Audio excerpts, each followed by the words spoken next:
थोड़ी सी लंबी लिस्ट है भाई, ये बकचोदी मत कर देना तुम यार कि मैंने जो चैप्टर्स बताए बस वही कर दिए, बाकी 11th के सारे चैप्टर्स स्किप ही कर दिए कि यार वो इंपॉर्टेंट नहीं है। तुम अपने माइंड पर खुद लिमिट लगाते हो, human mind limitless. Hello guys, welcome back to my channel Satyavari. And आज की वीडियो सबसे ज़्यादा डिमांडेड वीडियो है, इसलिए वीडियो को बिल्कुल एंड तक देखना, एक भी पार्ट स्किप मत करना। सो गाइस, तुम में से काफ़ी लोग होंगे जो क्लास 12th में चले गए होंगे, लेकिन तुमने अपनी क्लास 11th वेस्ट कर दी होगी, पूरी कुछ भी ढंग से नहीं पढ़ा होगा। एंड अब तुम्हें डर लग रहा है भैया मैं क्लास 12th में तो आ गया, लेकिन अब यार अब ये डर लग रहा है कि ऐसा तो नहीं होगा कि मैं कुछ चैप्टर्स में अटक जाऊंगा just because I wasted my class 11th। तो गाइस, इस वीडियो में तुमको ऐसे चैप्टर्स बताने वाला हूँ क्लास 11th के, जो तुमने अगर अच्छे से कर लिया अभी के टाइम पे, तो तुम क्लास 12th में एक भी चैप्टर में अटकने वाले नहीं हो just because you wasted your class 11th। तो तुम आराम से स्मूथली क्लास 12th खत्म कर लोगे without completing your whole class 11th। तो तुम्हें ऐसे चैप्टर्स की लिस्ट बताने वाला हूँ, इसलिए वीडियो को बिल्कुल एंड तक देखना, एक भी पार्ट स्किप मत करना। एंड गाइस, अगर तुमने अब तक सब्सक्राइब नहीं किया चैनल को प्लीज़ कर दो, बिकॉज तभी मुझको मोटिवेशन आएगी ताकि और कंटेंट बना पाऊँ तुम्हारे लिए। तुम में से आधे लोग यार सब्सक्राइब करते नहीं हो यार, सो प्लीज़ सब्सक्राइब कर दो, मेरे को मोटिवेशन मिलेगी एंड तुम्हारे लिए और अच्छे कंटेंट ला पाऊँगा। ऑल्सो गाइस, मैं इंस्टा पे काफ़ी एक्टिव हूँ, काफ़ी कोई सॉल्व करता हूँ, सो कुछ भी दिक्कत हो मेरे को इंस्टा फॉलो कर देना, DM कर देना, आई लेल। सो वीडियो स्टार्ट करते हैं बिना टाइम वेस्ट किए, बिकॉज टाइम बहुत इंपॉर्टेंट है। So let's. तो गाइस, सबसे पहले आते हैं फिजिक्स पे। इसमें मैं तुमको 3 चैप्टर्स बताने वाला हूँ जिनका यूज़ क्लास 12 में डायरेक्टली आता है। बाकी सारे चैप्टर्स भी इंपॉर्टेंट है, लेकिन एज सच वो यूज़ नहीं होते हैं क्लास 12 में किसी भी चैप्टर में। तो सबसे पहला chapter Newton's loss of motion. Guys, physics he almost पूरी इस चैप्टर पे बेस्ड है, तो अगर इस चैप्टर को तुम छोड़ देते हो तो फिजिक्स में कोई भी चैप्टर ढंग से तुमको समझ में नहीं आएगा।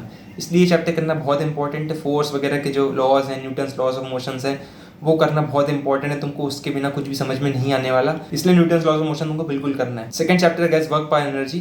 गाइस, कंजर्वेशन ऑफ एनर्जी के प्रिंसिपल्स काफ़ी यूज़ होते हैं पूरे फिजिक्स में यार क्लास 12 में, तो इसको करना काफ़ी इंपॉर्टेंट है। कहाँ पे एनर्जी कंजर्व होती है, कहाँ नहीं होती, ये सब जानना है। सारे जो फॉर्मूले वगैरह हैं वो सब जानना बहुत इंपॉर्टेंट है, उसका एप्लीकेशन वगैरह, इसलिए चैप्टर करना भी इंपॉर्टेंट है। थर्ड चैप्टर है guys, gravitation. Guys, electrostatics and magnetic effect जो भी तुम पढ़ोगे क्लास 12 में, वो सारे काफ़ी हद तक इस पर बेस्ड हैं।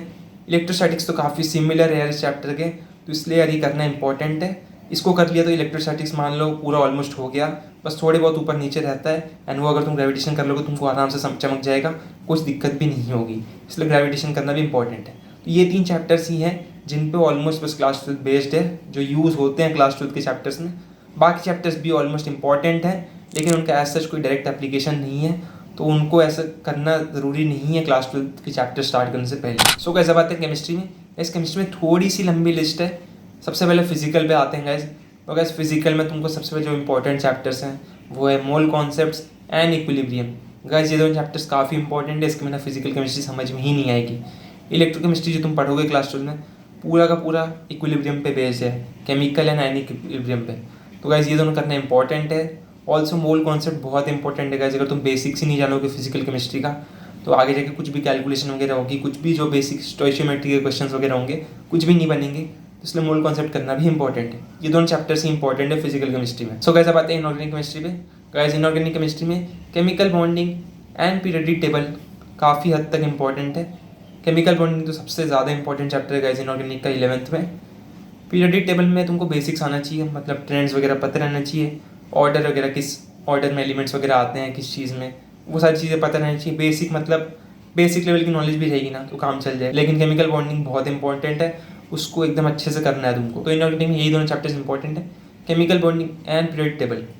अब आते हैं गाइस ऑर्गेनिक। गाइस, ऑर्गेनिक में एक ही चैप्टर इंपॉर्टेंट है क्लास 11 का, जो क्लास 12 में बहुत यूज़ होगा, वो है GOC। गाइस, मैंने पहले ही बता रखा है, GOC तुम्हारी बैकबोन है ऑर्गेनिक केमिस्ट्री की। तो GOC करना बहुत इंपॉर्टेंट है, उसको बिल्कुल अच्छे से करना है, क्वेश्चन वगैरह अच्छे से सॉल्व करने हैं, कॉन्सेप्ट सारे समझने हैं, बिकॉज उसके बिना ऑर्गेनिक केमिस्ट्री बिल्कुल अधूरी रह जाएगी, कुछ भी तुमको समझ में नहीं आने वाला। सो ऑर्गेनिक केमिस्ट्री में GOC करना इंपॉर्टेंट है। तो गाइस, अब आते हैं मैथ्स पे।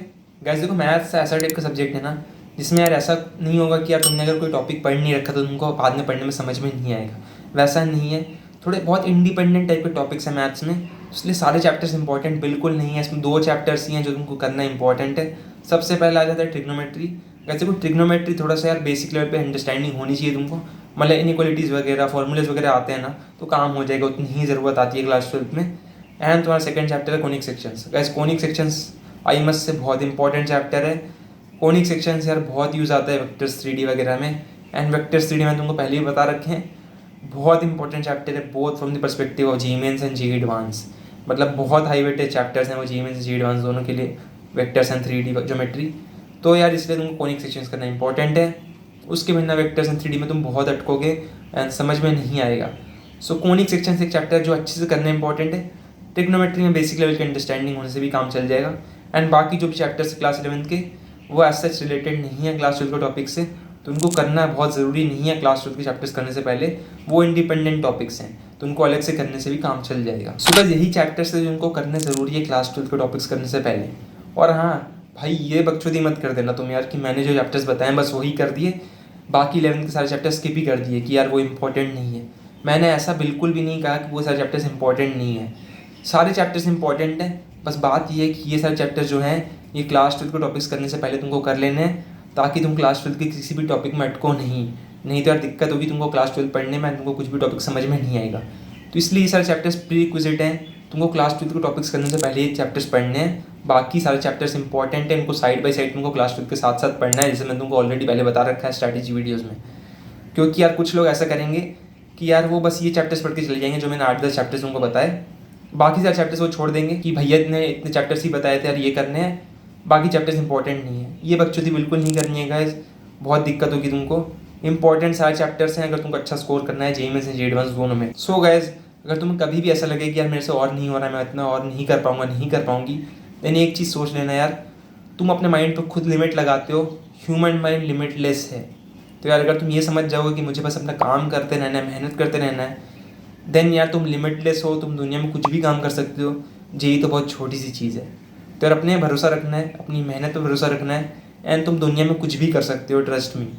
तो मेहनत करते रहो, मिलते हैं नेक्स्ट वीडियो में, तब तक के लिए मचाते रहो, अपना बेस्ट देते रहो, and result you will see.